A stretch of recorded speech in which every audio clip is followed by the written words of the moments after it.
Cool.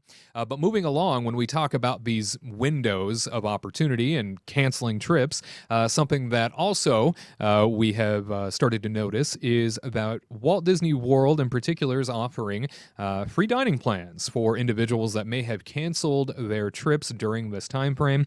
Eligible guests can take advantage of a vacation package offer that includes accommodations at a select Disney Resort hotel, park admission, and a Disney dining plan, valid for arrivals most nights, June 1st through September 30th, 2020, when you book through May 31st, 2020. The offer is valid for guests who booked a vacation package or room reservation to stay at a Disney Resort hotel from March 16th through May 31st, 2020, even if the park opens before then. The offer is not valid for reservations canceled before March 1st, 2020.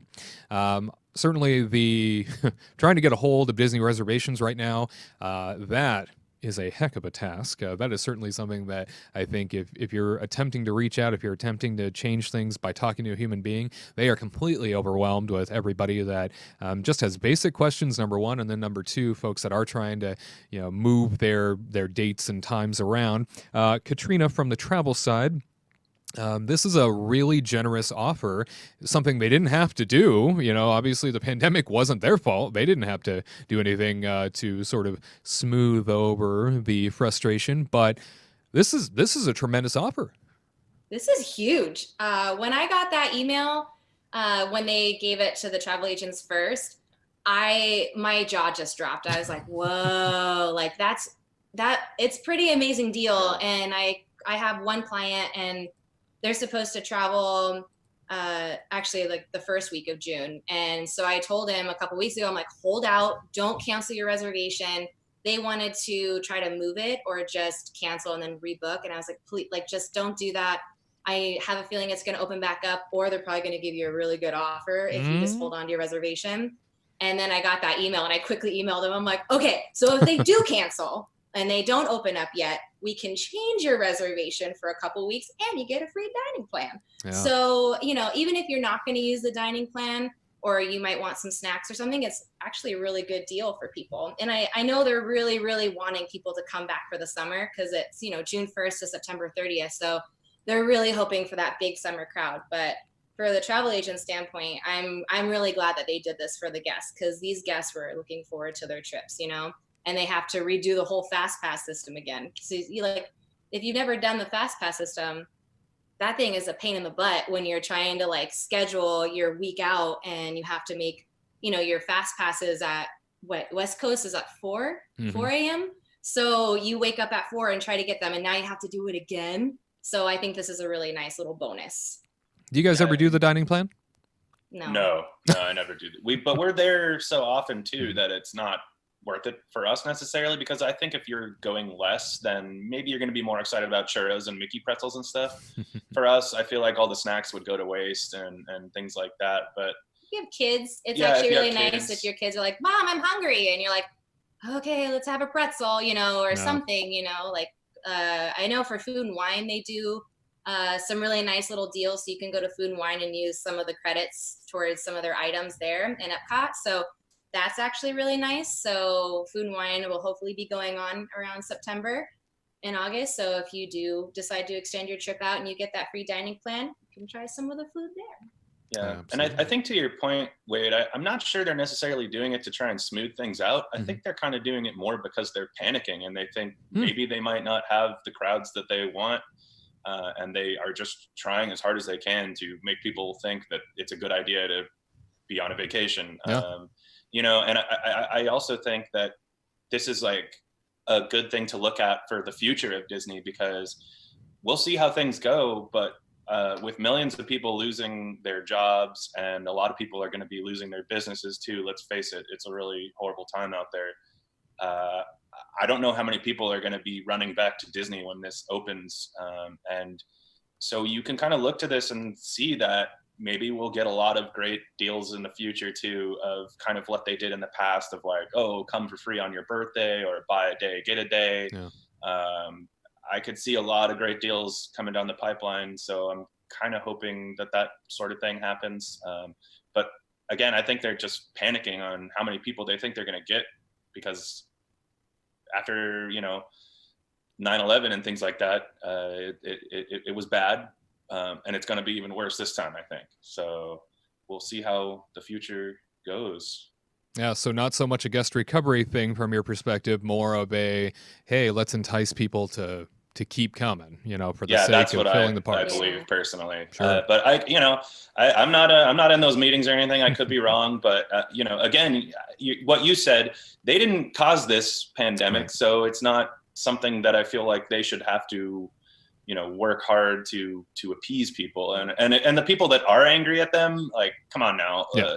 There's more important things going on than being mad at Disney. Like, we can give them a break. The thing is, for me, I worked at like Royal Caribbean and all this stuff, and I think that they're trying to lock in their reservations, because if they do give you something, you're not canceling and never rebooking. If you have your reservation, they're like, okay, change the date, and then you get a little bonus. So, if you cancel, you're never probably going to rebook again, or wait another year or so. So they're trying to, take away, they're just trying to pretty much, I don't know. They want you to hold on. They want you to hold on. Hold out. So that's what Royal Caribbean's doing. They're trying to give you 125% future cruise credit if you decide to hold on to your reservation. So a lot of these companies are just really trying to get people to just try to book within the next couple months, because they need the money. They need to make sure that they're safe. I think it's a retention thing. Yeah. And by the way, airlines right now, I've never had it easier in terms of changing a reservation, in terms of moving a reservation, than I have right now. I went to move my flight to June. Not only was it cheaper and I got a kickback, but I could do it all online. Super easy, super simple. It's like they're doing everything possible to not have you call them, because Lord knows how long that's going to take. Couldn't ask for anything better in terms of the ease of feasibility when it comes to reservations for flights. So that is really helpful. Guys, let's move along here. A big story, and this continues to mount as last year and the year before, more and more acreage is being purchased by the Walt Disney Company in Walt Disney World. And most recently, 26.3 acres of land west of Magic Kingdom at Walt Disney World has also been purchased now. It's kind of unprecedented because, COVID-19 just saw furloughing of tens of thousands of cast members, but I assume this was probably in the works for a while. This isn't something that they just do willy-nilly. It's very strategic when they purchase land, so this is probably something that had already been allocated long ago. But an additional 26.3 acres of land has been purchased just to the west of Magic Kingdom. Garrett, let's jump to you on this. That land is over just past the Grand Floridian and out in that direction next to Magic Kingdom. What do you think they're doing with this land? Do you think it's just a land grab to keep it safe, so nobody else develops on it, or you think there might be some growth that direction? I think it could be a couple different things. So, Wade, what is that freeway? Is that 429? Is that freeway right there? You would know better than I would. I don't live there. I believe it's 429, and yeah, that is. So, just on the other side of it, there is a giant apartment community being built, and it's right across from Walt Disney World's solar panel farm that they have there. Yeah. If you didn't know that they have a ton of acres of just solar panels. And from what I've heard from cast members and friends is that they are going to be moving the college program over there rather than where it is currently, which is off property. Oh. And so I think it could be either another area for the college program, or Disney could by chance be opening up its own apartment homes for cast members, maybe at a cheaper rate, since they know not all the cast members have the ability to get to and from work. Many of them have to take the Lynx bus system or Uber or some kind of ride sharing. But my optimistic side of Disney development is always that I think it would be amazing if they could build some kind of land over there and then have a transportation system take people over there, because why not? The one problem with Magic Kingdom is that because it's in the back and there was so much just behind Magic Kingdom, that is where they house everything. That's where the monorails are fixed. That's where the power plants are, the fireworks. There's just so much back there, and you can't build backwards. You can't build forward because there's a lake. So I would hope that maybe that land could be used as either a relocation of offices, and then they can turn part of the back side of Magic Kingdom into a larger area for more development of attractions and experiences. But I truly do not know. That lake there seems sort of iffy because you can't do a whole lot with a lake there. If they were building some kind of resort back there, it'd be very remote, very nice, very private. Sure. But I truly do not know. I think it's either going to be some kind of housing for either cast members or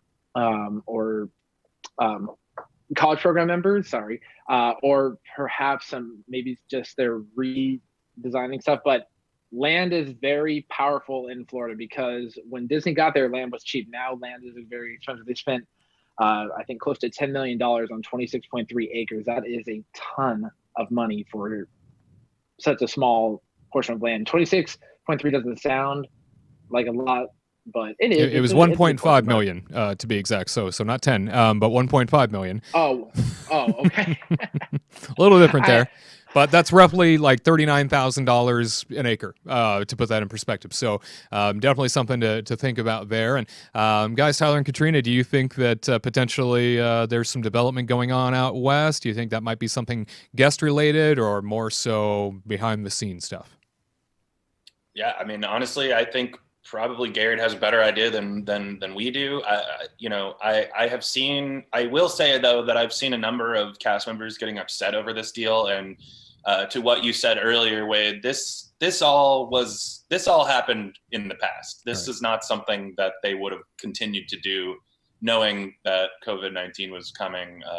This was all done already. So don't be mad that they're giving, that they're throwing money over at this and not giving you your paycheck. I mean, I understand the frustration, but it is bad timing. It was really bad timing, and they probably should have said something about it. Honestly, I know that they don't usually say things about kind of what they're doing, strategic wise, but they probably should have just said like, guys, don't worry, we did this a while ago, because that's exactly what happened. But yeah, I think Garrett probably has a great idea of, I don't know, it could be for the future college program or anything like that.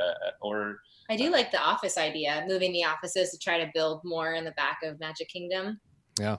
Who knows what the strategic idea is behind this new land being purchased, but at any rate, real estate deals very much are things that in the past, you're right, they get plotted out years in advance, and they're all very strategic. Garrett, you wanted to mention something? Yeah, so I just looked up. Magic Kingdom's total acreage is 142, while this now new plot of land is 26.3. So it's not enough to build another park like many have been hypothesizing, like when's Disney going to open the 5th park? And this isn't enough for that. But maybe a resort. I really think it could. What? Maybe a resort. I think it could be a resort, or possibly a land with like a train going out to it, because everyone knows Walt loved trains. So maybe they're trying to incorporate something like that. But definitely not a new park for sure. Yeah, we will see. We'll keep our eye on it. That's the news for this week. To